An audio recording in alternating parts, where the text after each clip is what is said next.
Yeah. What? End of the year is here, everybody. Hi, I'm Lindsay Joyce. And I'm Tomek Gil. And we're the husband-wife duo of 3F Living, an architecture and interior design firm here in the city. We help our clients from initial design to move-in day. And we are renovating our home. So come along on our journey.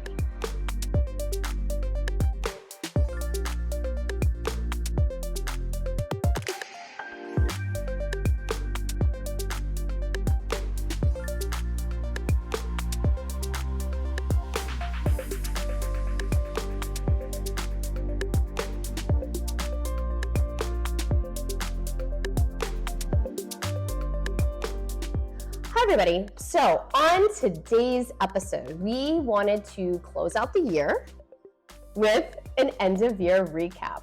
Where are we in the process? What curveballs have we encountered? And what should you be on the lookout for?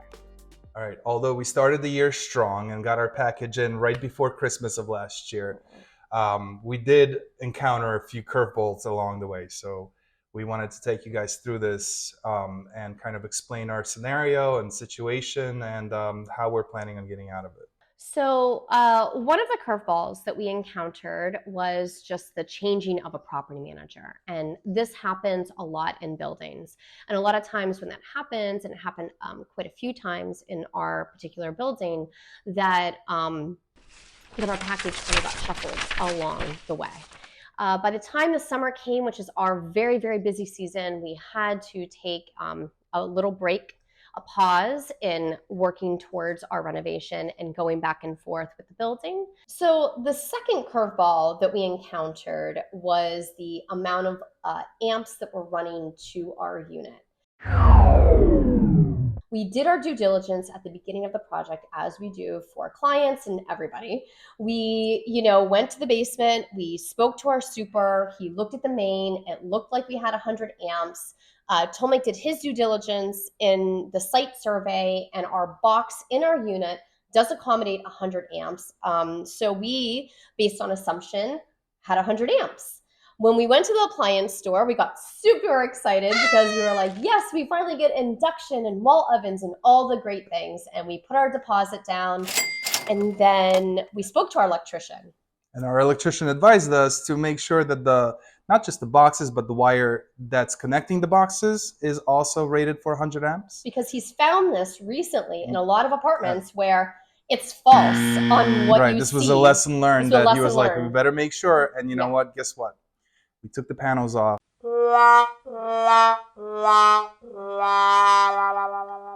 It turns out that the wire is undersized. Yes, we have a 6 wire, which means we only have 60 amps and not 100. That means we can only use gas. We were so upset and so disappointed. We found this out this fall. And so Tomek, with all of the code and the knowledge that he has about why it's important to do induction versus gas, he wrote a letter to our building. I wrote a letter to the building asking for permission to upgrade the electrical service. Our intention is to basically rip out the old wire and replace it with the larger capacity wire. So Tomek, I think it's important because should other people run into the situation, what did you, as the architect of record for our unit, but also as a shareholder, what did you write in that letter to the board in hopes that we could get approval? Well, so New York City is actually going through a change currently where they're trying to phase out gas installations completely in the city by the year 2030. They're starting this by eliminating installations in commercial spaces, but soon enough residential is going to follow. And so I argued in the letter that because this is a change that is going to soon affect everybody, this would be a great opportunity for us to make such an upgrade, given that we're going to have the walls open and we're going to be mid-construction. So the impact on the building is going to be minimized. It has no impact on neighbors, no impact on the building. There's also multiple studies that state that that having a gas-fired appliance in your house is actually not the healthiest thing. Natural gas has a tendency to leak, and these older installations are very leaky. So that's one thing that we don't want in our air. But also the process of burning the gas sends carcinogens into the air. So, Yeah. with having a young child running around who's developing right now, this is something that we definitely wanted to avoid. And so I put all this in the letter to plead our case that, turning towards electricity is actually something that not only everybody's doing, but it's going to be it's going to present health benefits to us. Yeah. And I think that, that's the curveballs that we've gotten on that end. But on the flip side of things, we have gotten to spend time in this apartment. And I think that that has had some added benefit since we did outfit our new apartment with like Amazon furniture and just temporary situations for family and friends to come in and use it as needed. And then also just for us, we have a reprieve. We're still at my parents' pied a terre, and we're in a small space, which we showed on episode 2. And, we're like glamping together and becoming super close, like in this tight space. But, I think that it's great that we're able to walk, a few blocks over, come to our new place and have space to do that. And in doing that, we actually did a Christmas tree here. We've been doing murals, so we're keeping ourselves busy. Here is the Christmas tree that Tomek actually came in and painted. He painted the Santa Claus, we got stickers, and we all had like a fun family day painting the mural. We got all these like really cute little Amazon ornaments, that were all about construction, because we're hoping to get into construction soon. And we painted this mural and then hung some lights, and I actually really love how it turned out. It became very festive and just like a great little feature moment on our wall. We also had our son, we were like, you know what? Him and his friends have come over and they actually doodled all over the walls to create art.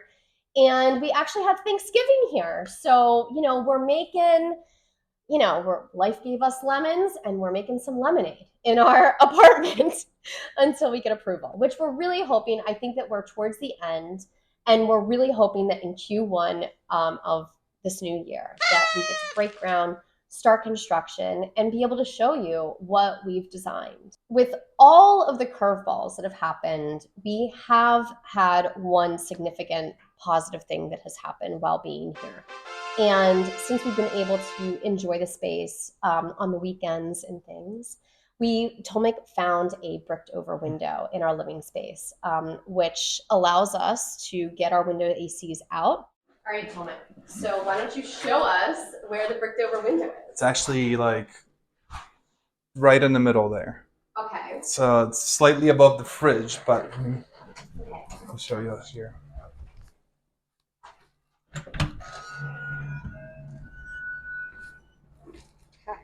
So this may be a little hard to I see it. It's right here. But it's right here. Yeah, that's the bricked over window. Yeah. Yeah, that's it. So that's where we're hoping to put the AC. So we'll take that out from the top. We'll stick our AC in there. Hopefully the hole's large enough for a large AC. Yeah, and we can cool off our whole living space. Yeah. We always have to look at the glass half full in these situations, and we always try to remind our clients of that we have control, and sometimes we just don't. So we just wanted to kind of give you an end of year recap on where we were in our process, and also share with those curveballs that we've experienced and how we're dealing with them. But also we wanted to wish you a happy holiday. Thank you for all of your support, your comments, and the follows. And we hope to see you in the new year. Yes, demoing. All right, Happy New Year, everybody. Happy New Year. Don't forget to like, comment, and subscribe. And we'll see you guys soon.